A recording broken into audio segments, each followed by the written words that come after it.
Good morning, I'm Captain Maeghan Ciampa from the Department of General Surgery at Eisenhower Army Medical Center, and today I'm going to be talking about a quality improvement project that was initiated in our department to use preoperative pain management education and shared decision-making to decrease excess opioid burden after surgery.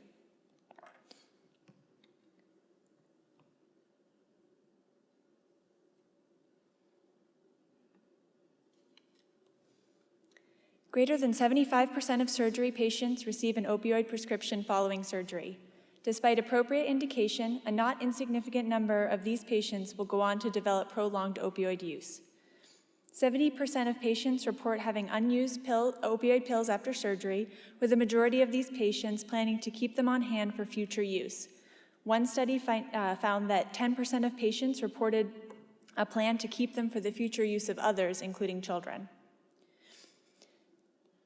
Excess pills both increase risk of long-term use as well as create a supply of pills available for diversion. Nearly 3/4 of recent heroin users report being introduced to opioids through prescription medication.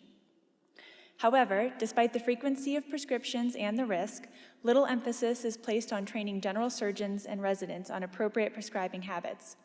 A survey of surgery attendings and residents from the University of Toronto found that 32% of residents reported that they received formal education in medical school, and only 16% reported similar training in residency. The most influential factor that these residents cited as affecting their prescribing patterns were their staff surgeons, yet only 12% of staff surgeons reported comfort with their own prescribing habits. The Quality Improvement Project was initiated in our department, and the goals of this project were to develop prescribing guidelines with standardized ranges for common surgical procedures, decrease the overall narcotic prescribing and use, increase patient satisfaction with pain management through a shared decision-making model and improved perioperative counseling, and setting a standard that can be modified and applied to other surgical departments. To determine our pre-intervention prescribing habits, we created a list of general surgery cases from 2019 and 2020 and queried the Defense Health Agency Central Pharmacy Database for pain prescriptions written for those patients within the perioperative period, which we defined as 7 days prior to surgery to 30 days after surgery. We eliminated bariatrics and ERAS, which already had prescribing guidelines created, as well as multiple site surgery. A median prescription size and range were calculated for common general surgery procedures. Using prescribing guidelines based on the University of Michigan guidelines and best literature source identified for each procedure, we developed prescribing ranges for common general surgery procedures. Patients who were scheduled to undergo elective surgical procedures were given a survey regarding their pain history and expectations. After discussing pain expectation and management with their providers using a standardized handout, patients then chose the number of oxycodone pills they wished to receive within an allowed range. This was prescribed the morning of surgery, and they were discharged postoperatively with their copy of the pain management plan. A follow-up survey was then administered at their postoperative visit or in a follow-up phone call.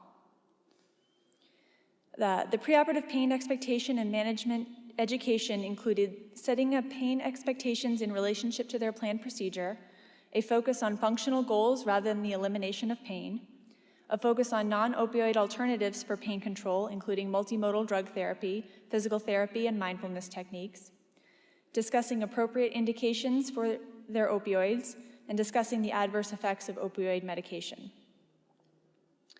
This is an example of the prescribing guidelines we used. For a patient undergoing a laparoscopic cholecystectomy, for example, we would say the maximum number of pills we will prescribe for this procedure is 10, but the average number of tablets a patient uses after this procedure is 3. Remembering that you will have other pain medication, how many tablets would you like me to prescribe? We would also give patients information on medication disposal locations and methods. We found that prior to our intervention, 90% of patients received a narcotic prescription within the perioperative period, and oxycodone 5 milligrams was the most commonly prescribed. The range of pills prescribed was 3 to 30 pills after removing 2 outliers who were on sole provider contracts. The median number of pills prescribed was 12 pills, with the most common prescription size being 10. We performed a 12-month interim analysis in January of 2022, and at this time we had 131 patients who had undergone surgery and had completed both surveys. We had a wide variety of general surgery cases in the first 12 months, and the most common surgery over this time period was a laparoscopic cholecystectomy. Based on patient-reported uses, we extrapolated excess pills prior to intervention based on historical average by surgery type compared to the patient-reported excess pills after intervention.